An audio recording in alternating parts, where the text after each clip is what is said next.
महाराष्ट्राच्या हास्य जत्रेमुळे मी माणूस म्हणून लोकांना कळले. वा, जेव्हा एखादं पात्र तुमच्यापेक्षा एकदमच वेगळं असतं, तो ब्रिज तुम्हालाच बांधायला लागतो आणि नंतर तुम्हालाच तोडायला लागतो. आपल्या फिल्म्समध्ये काय चाललंय, आपण कधीच साता समुद्र पलीकडे जाऊन पोचलेलो आहोत, पण आपल्याला माहित नसतं की काय चाललंय. मॅम वो बाल आपके, तर असं सांगायला लागतं, स्टाईल है सर, रहने दो, 4 बाल चाहिए. स्विमिंगला जाताना तुम्ही स्विमिंग कॉस्ट्युमच घालणार त्याच्यामध्ये. I mean there can't be any debate here. Jitraj की स्टुडिओ मुंबई एक अशी मुलगी जिला बघता बघता मी मोठा झालेलो आहे. बट शिलखिल मी असं सांगितलं तर त्याचा अर्थ की मी तिच्यापेक्षा लहान आहे. माझ्याबरोबर ती ऑलरेडी तिथे फिरलेली आहे. जे युट्यूबवर बघतायत हा इंटरव्ह्यू ते ऑलरेडी गोल राऊंड वगैरे. माझ्याबरोबर सई तामणकर आहे. सई, कशी आहेस तू? Hi Jitu, Raj, I fine. How old are you? मी म्हटलं होतं तिने असं पूर्ण युटर्न वगैरे घेतलेलं आहे. आम्ही दोघंही वय सांगणार नाही आहोत. सई, मराठी मुलींसाठी काय तू अचानक आदर्श वगैरे झालेली आहेस. म्हणजे मी कॉलेजमध्ये जातो जेव्हा प्रेझेंटेशन वगैरे करायला, तेव्हा मराठी मुलींनी जर विचारलं की तुम्हाला कोणासारखं व्हायचंय जर चित्रपट किंवा वेबसिरीज, सगळ्या म्हणजे 10 मधून 7 ते 8 सई तामणकर ही एक ऑल्टरनेटिव्ह आहे. Wow. कसं वाटतं या पोझिशनवर? छान पण वाटतं आणि थोडी भीती पण वाटते. कधी कधी असं वाटतं ना की oh I hope I am worth it.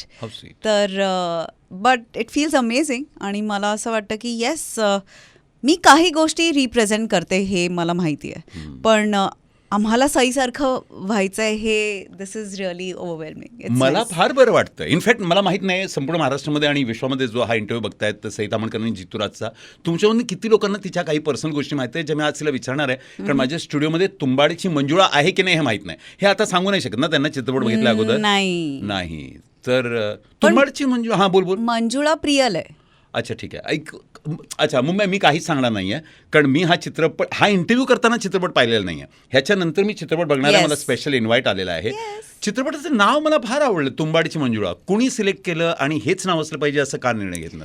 Bhavesh सरांनी सिलेक्ट केलं हे नाव. कोण आहेत ते? भवेश आमचे झी स्टुडिओचे हेड आहेत, झी मराठीचे. त्यांनी हे नाव सजेस्ट केलं आणि मला असं वाटतं की it's a very apt name. का ते तुम्हाला 5 जूनलाच कळेल, त्याच्या आधी सांगणं it be unfair. I am with her Mumbai. Bhavesh, wonderful work. બહુ મજા આવી. આ નામ બહુ સરસ મજાનું છે. પણ તુંબાડची મંજુળા એ ગુજરાતીમાં એટલે I have taken it four granted કે ભવેશ તમે ગુજરાતી છો. I don't even know whether he's Gujarati. He's Marathi. Bhavesh Marathi. Bhavesh तू मराठीच असलास तर मराठीमध्ये बोलतोय. भवेश फार चांगलं नाव आहे, तुंबाडची मंजुळा. अच्छा, तुंबाड मला माहिती आहे एक अशी हॉरर फिल्म आहे जिने हॉरर फिल्मचं स्टँडर्ड वर ठेवलं. Very nice. आणि मंजुळा is a wonderful name.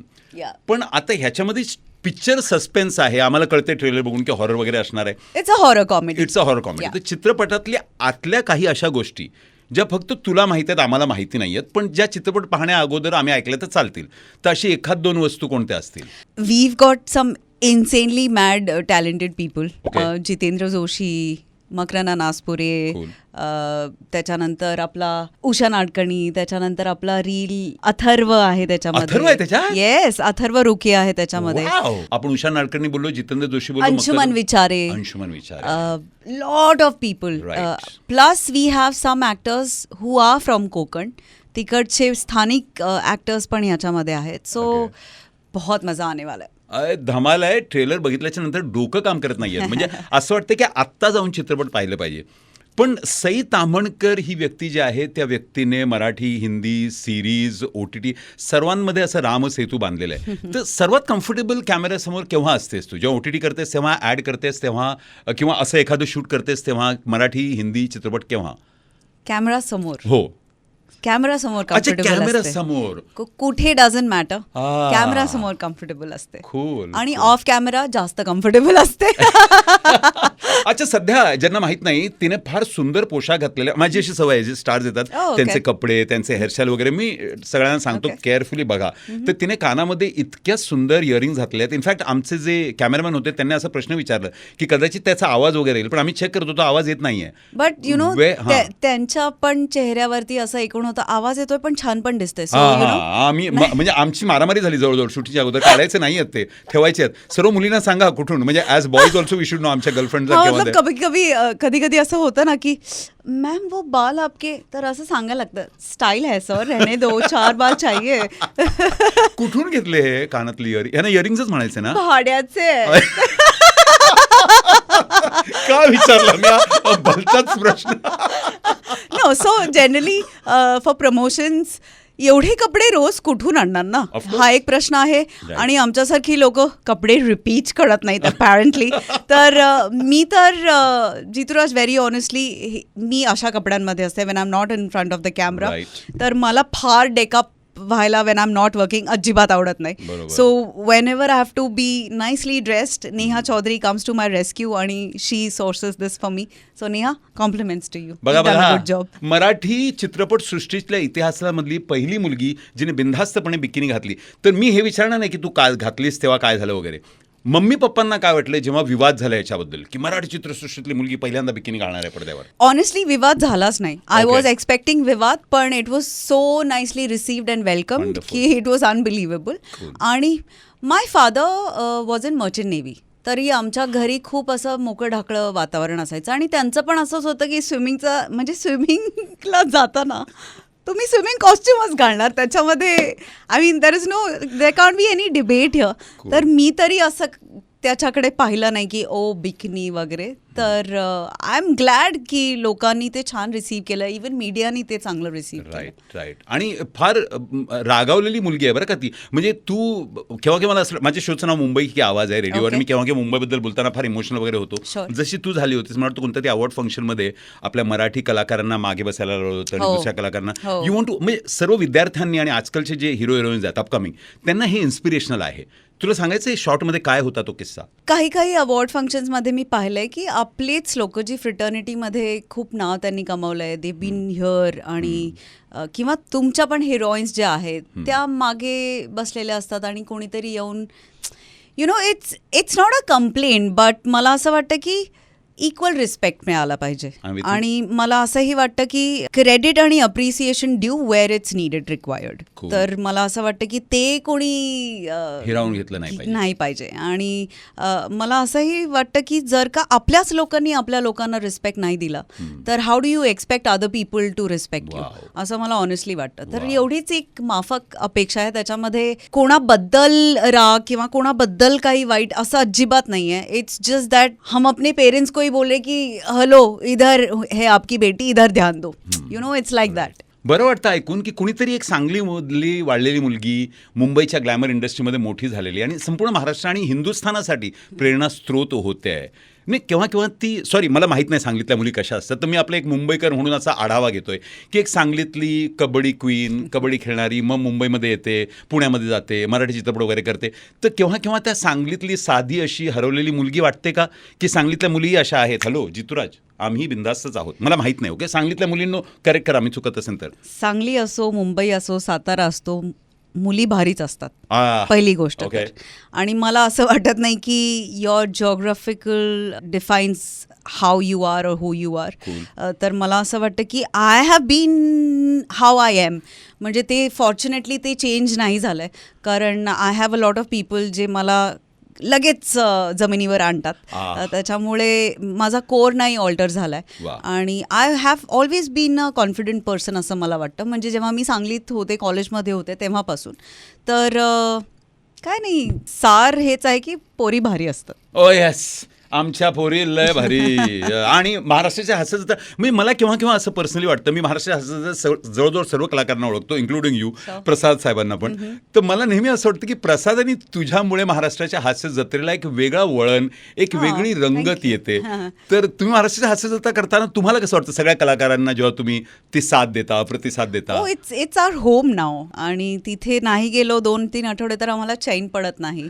Plus मला असंही वाटतं की महाराष्ट्राच्या हास्य जत्रेमुळे मी माणूस म्हणून लोकांना कळले. वा. अँड दॅट्स आय मीन कलाकाराचा हाच प्रयत्न असतो की कधी कधी आपल्या कलाकृतीतून मी हे कन्वे करू शकतो का, किंवा त्याची तडफड असते की तुम्ही आम्हाला सतत कुठल्या तरी टॅगमधून, कुठल्या तरी लेन्समधून पाहत असता, पण आम्ही खरे कसे आहोत हे कधी कळण्याचा तसा संधी मिळत नाही. पण ती संधी मला ह्या प्लॅटफॉर्मने दिली and I am absolutely grateful. क्या बात आहे. मी बोलता बोलता मी सईच्या करिअरला फॉलो करतोय, बोलता बोलता सई अच्छे खासी म्हणजे भरपूर चित्रपट झाले मराठीमध्ये यार. हो, खूप झालंय. म्हणजे मी असं फेवरेट I उचलायला worked a lot. म्हणजे मी आता विचार करतो बोलताना माहितीये हो. दुनियादारी उचलू की आता तुंबाडची मंजुळा उचलू कोणती म्हणजे 5-10 चित्रपटांमधून जर एखादं फेवरेट वी कीप तुंबाडची मंजुळा असाईड एखादी फेवरेट जर मला स्वप्नील जोशी आणि तुझी जोडी फार आवडते thank स्वप्न्या you. मला तू फार आवडतोस मला सईही आवडते but let me ask you to pick up 2-3 favourites मला जर OTT वरती बघायला सांगायचे असे मराठी ऑडियन्सला पॉंडिचेरी माझी खूप आवडती फिल्म आहे. Okay. त्याच्यानंतर मला मीडियम स्पायसी पण खूप आवडतं. It's a different film all together. Cool. माझा त्याच्यात रोल पण खूप वेगळा आहे. Okay. Duniyadari of course Of all time favourite आणि श्रीदेवी प्रसन्न नावाची माझी एक फिल्म आहे जी फार कोणी नाही बघितली unfortunately but it's available on prime Right. आणि it's a nice masala cute love story ती लोकांनी बघायला पाहिजे असं मला वाटतं. बघा तुंबाडची मंजुळेकडे वळूया आपण Sure. For people would know म्हणजे तुंबाडची मंजुळा काहीतरी इन्स्पिरेशनने झालेले चित्रपट आहे दॅट्स अ डिफरंट स्टोरी सध्या मराठीमध्ये वादळ असं म्हणजे वादल उठकर आए हैं तूफान उठकर आए हैं काय झकास ट्रेलर Thank तो if I was to ask you की तुझं रोल जे आहे ते आहे बट बिसाइड्स दॅट तुझा फेवरेट कॅरेक्टर कोणता आहे तुंबाडच्या मंजुळाच्या सर्व कॅरेक्टरमधून मकरंद नास आहे वा. मी आत्ता बोलणार होतो की मग गुरुजींचं कॅरेक्टर आणि मला ओमचं कॅरेक्टर पण फार आवडतं. Cool. I mean he has some amazing scenes to perform. म्हणजे कधी कधी ॲक्टर म्हणून असं होतं की "यार, हा रोल किती मस्त आहे तसा रोल आहे ओमचा आणि सगळ्यांचेच रोल्स अमेझिंग आहेत अवघड आहेत आणि Makarand Anaspure is somebody who is unpredictable. I hope him and the industry they reinvent him again असं मला I like honestly what you वाटतं. सेड मुंबई जितके जेनझी ऐकतायत आणि अल्फा ऐकतायत सई फार सुंदर म्हणाले की ही त्यांची सेकंड इनिंग्ज आहे. Yeah. मकरंद नासपुरे मराठी चित्रपट सृष्टीचं पर्यायवाचक शब्द आहे असं बोललं तर चालेल हो. राईट आणि हो. आता ते पुन्हा आलेत with the Yes. Difference but Sai माझ्यासाठी म्हणजे ज्या सईला मी ओळखतो ह्या तुंबाडच्या मंजुळेमध्ये ती फार डिग्लॅमरस आहेत तर तुझे जे फॅन्स आहेत त्यांना जर मी सांगू जाऊन बघा सईसाठी तर काय कारण असतील की का जाऊन तुंबाडची मंजुळा सईसाठी बघायचं सईसाठी बघायचं कारण असा रोल मी ह्याच्या आधी केला नाहीये. Okay. खूप वेगळ्या प्रकारचं कॅरेक्टर आहे. म्हणजे मी ज्या गोष्टींसाठी स्टँड करते किंवा मी ज्या गोष्टींना बॅक करते राईट त्याच्यातलं काहीच या कॅरेक्टरमध्ये नाही आहे. सो माझ्यासाठी सुद्धा इट वॉज व्हेरी चॅलेंजिंग कारण जेव्हा एखादं पात्र तुमच्यापेक्षा एकदमच वेगळं असतं तो ब्रिज तुम्हालाच बांधायला लागतो आणि नंतर तुम्हालाच तोडायला लागतो. सो मला या दोन्ही गोष्टी करायला फार त्रास झालाय आणि I hope it materialises. I am sure तुंबाडची मंजुळा आणि सई तामणकर शी इज गोन गो लॉंग वे मुंबई. मी अजूनही बोलतो की सई तामणकराची पहिली इनिंग यायची बाकी आहे. म्हणजे अजून तिने काय केलं आहे आपल्यासाठी आणखी भरपूर करायचं आहे. Sure. आणि म्हणून हा प्रश्न तुझ्या एका फॅनने विचारायला सांगितलं की जितूला तुझ्या स्टुडिओमध्ये आज येते का म्हटलं हो आज येते. तुला माहिती आहे का की जूनमध्ये तिचं बर्थडे आहे म्हटलं मला नाही माहिती. तर त्या फॅन्सला ज्यांनी हे सांगितलं की जूनमध्ये तिचं वाढदिवस आहे वाढदिवस कशा साजऱ्या करतात आमच्या सई तामणकर ताई सॉरी मी ताई म्हणालो तिला हां it's okay it's okay okay हां काहीही म्हण काही इट्स ओके. वाढदिवस I don't know depends on my mood. Sometimes I like to go flying. I fly. मी पॅराग्लायडिंग करते. Wow. तर this is a new found hobby Okay. आणि I am quite consistent with it. तर मी कधी कधी पॅराग्लायडिंगला जाते. मला निसर्गाच्या सानिध्यात माझ्या वाढदिवसाला राहायला खूप आवडतं. मला असं वाटतं की हे जे एलिमेंट्स आहेत त्यांच्याशी इंटरॅक्शन इज समथिंग एल्स आणि ते इंटरॅक्शन त्याच्यामध्ये खंड नाही पडला पाहिजे. There has to be some consistency. तर मी अशा ठिकाणी जिथे कमी लोक असतील ट्रॅफिक कमी असेल निसर्ग जास्त असेल अशा ठिकाणी मला माझा वाढदिवस साजरा करायला आवडतो. खोल दॅट सई तामणकर सर्वांनी जे वाढदिवसाचा प्रश्न विचारलं त्याचं उत्तर तिने फार सुंदर दिलं आहे. बट सई तू आम्हा मराठी चित्रसृष्टीला बिलॉंग करणाऱ्या त्या कलाकारांमधून आहेस जिने ॲज आय सेड एक सुंदर रामसेतू बांधलेला आहे हिंदी आणि मराठी दोघांमधलं. तर एखाद्या मराठी आजही मला असं वाटतं पर्सनली की मराठी चित्रपटाची जी प्रतिष्ठा होती दादासाहेब फाळके दादा कोंडके लक्ष्मीकांत बेर्डे अशोक काका सराफ त्यावेळची जी प्रतिष्ठा आहे ती कुठंतरी असं मला वाटतं हरवलेली आहे. But I got no right to comment.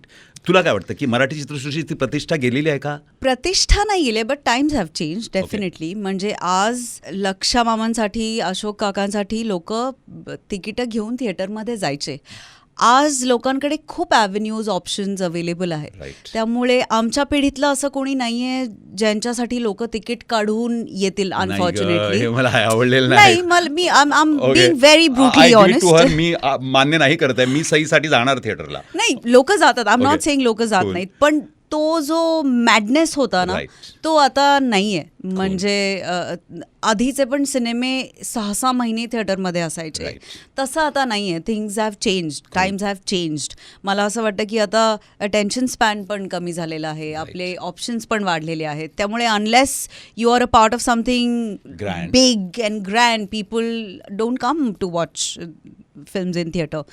तर मला असं वाटतं की हे चेंज झालंय. पण प्रतिष्ठा तर मला असं वाटतं की आत्ताच मागच्या 3 6 महिन्यात 6 महिन्यात. साबर बोंडा नावाची एक फिल्म आहे. That film has won Sundance चं प्राईज, जे वर्ल्ड कॉम्पिटिशनला होती फिल्म ती. Right. It's a very big honour. आणि मला असं वाटतं की unfortunately people are not aware of this. तू सांगितलंस. हो, आणि मी त्याची एक्झिक्युटिव्ह प्रोड्युसर आहे. Wow. सो मला असं वाटतं की इट्स व्हेरी इम्पॉर्टंट की आपल्या फिल्म्समध्ये काय चाललंय. आपण कधीच सातासमुद्रापलीकडे जाऊन पोचलेलो आहोत, पण आपल्याला माहीत नसतं की काय चाललंय. आणि look at the numbers wise also we are doing really well. तर मी अशी मुलगी आहे जी होतच नाहीये यार, ह्याच्यापेक्षा सुद्धा I look at the positive signs. Cool. आणि मला असं वाटतं की वी आर डुईंग फॅन्टॅस्टिक. आत्ताच राजा शिवाजींनी अमेझिंग कलेक्शन केलं. आणि या we are there and we have always been there. आता आपली थोडं ऑनव्हलप पुश होत we are going ahead. I am with her Mumbai. राजा शिवाजी म्हणा, वर्ष 2026ला राजा शिवाजी म्हणा, देऊळ बंद म्हणा, Yes. आता तुंबाडची मंजुळा म्हणा. माझ्या मते मराठी चित्रसृष्टी स्वतःची एक नवीन रांग उभी करते आणि त्या रांगेमध्ये आम्ही त्यांच्याबरोबर राहणार आहोत. सई तामणकर आम्हा सर्वांची फार प्रिय कलाकार आहे, कारण ती आमच्यामधली आहे. आणि ती जशी जशी मोठी होते तसे आम्हाला वाटतं की आम्ही मोठे होतोय. तो आणखी भन्नाटपणे मोठी हो, आणखी भरपूर वेळा स्टुडिओमध्ये ये. आणि तुंबाडच्या मंजुळेसाठी तुला आणि तुझ्या टीमला आम्हा सर्वांकडून भरपूर शुभेच्छा. Thank you Jituraj, thank you for having me here. Thank you so much. That's Sai Tamhankar. आणि this is for our DOP. Right. तुमच्यामधून ज्यांनी सईदची इतर चित्रपट नाही पाहिलेत, बघा की तिचं करिअर फार प्रॉलिफिक आहे. आणि मध्ये कुठेतरी महाराष्ट्राची हास्य जत्रा बघा, तुम्हाला कळेल की का सर्वगुण संपूर्ण होणं हे सई तामणकरकडून शिकता येतं. ते शिका. जय हिंद, जय महाराष्ट्र. जय महाराष्ट्र. थँक्यू.